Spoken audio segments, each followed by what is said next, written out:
Do you know where your kids are and who they're with? Channel 4 News begins right now with a breaking news alert.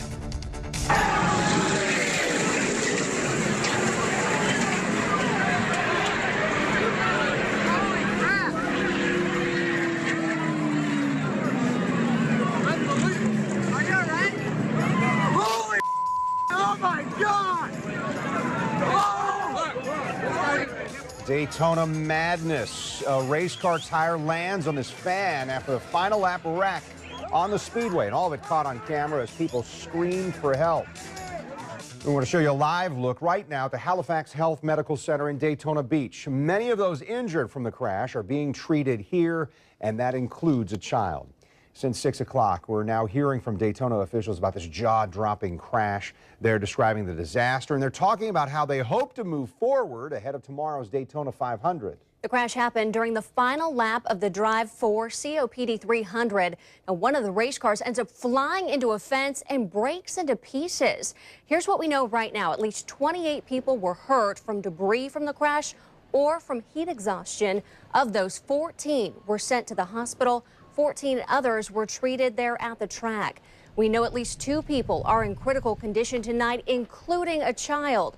Channel 4's Haley Winslow is live tonight at Halifax Hospital, where many of those patients are being treated tonight, in addition to that child. First, Michael Kelly joins us right now with how NASCAR is reacting to just a frightening incident. Michael?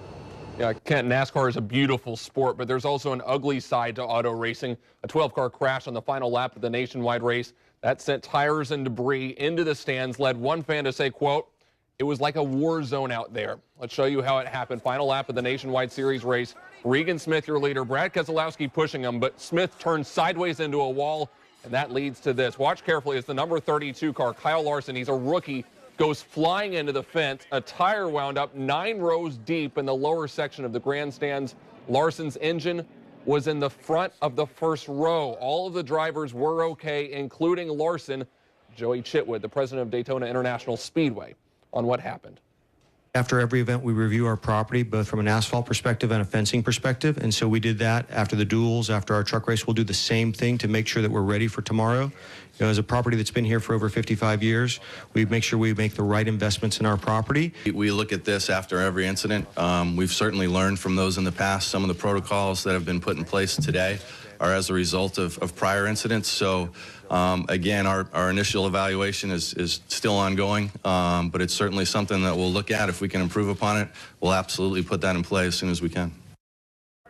As you would expect, the driver is pretty shaken up about the wreck. Tony Stewart won this race, but obviously that's not the story here. Most of them focusing on tomorrow's Daytona 500, but for now, their concerns are with the fans. My reaction, I think, is probably the same as everyone in the garage, and that is hoping everyone in the grandstand is okay. That's really important for us as a sport. I think everybody's in good spirits. We're more worried about the people in the grandstands, I guess. I get some debris went up there, and just worried about everybody up there. I've never seen anything like that. I mean, we've seen petty, you know, we've seen a lot of big ones here, and I've been a part of a couple big ones here, but I've never seen anything like that. That was that's one of the times when I wish I didn't have a rear view mirror, because that was an ugly sight.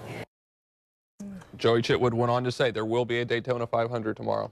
All right, we'll keep covering it even here tonight. Thank you, Michael. Thank you. Of the fans who were injured, we know at least 2 of them are in critical condition. One of those in critical is a child. Right now, both are being treated at Halifax Hospital there in Daytona.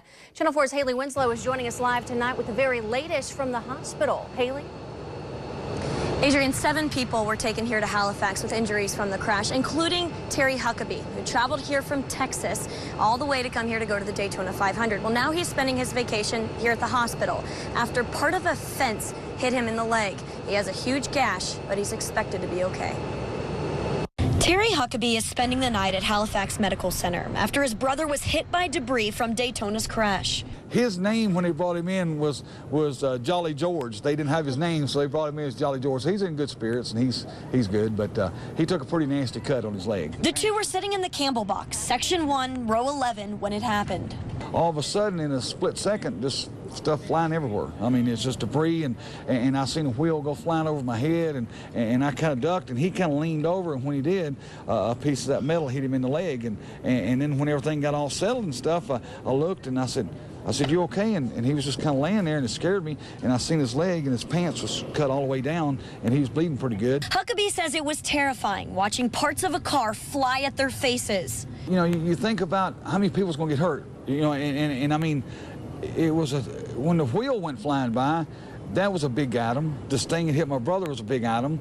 Of course, we didn't see it coming, but it was so much little stuff coming, you know, like small pieces flying everywhere. The two are staying positive, and they're just hoping everyone else who was hurt recovers. They got it covered up real good. He's resting comfortable, and he wanted me to get his cell phone charger and bring him some shoes, because during all this melee, he lost one of his shoes somewhere. So if anybody finds a Nike shoe out there, call us, okay?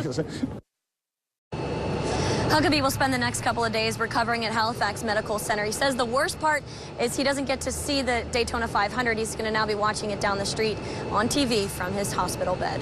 Reporting live in Daytona, Haley Winslow, Channel 4, the local station. Haley, it's such great news to hear that Terry's brother is going to be okay. Did Terry Huckabee describe what it was like moments after the crash? Anything about first responders and how quick they were able to get to the injured fans? He did, Adrian. He said at first it was complete chaos, and then the paramedics and workers from the Daytona International Speedway did a really good job of getting everybody medical treatment right away, and he said he was really impressed at how well they did with that. Adrian? Haley Winslow reporting live for us tonight from Daytona. Haley, thank you.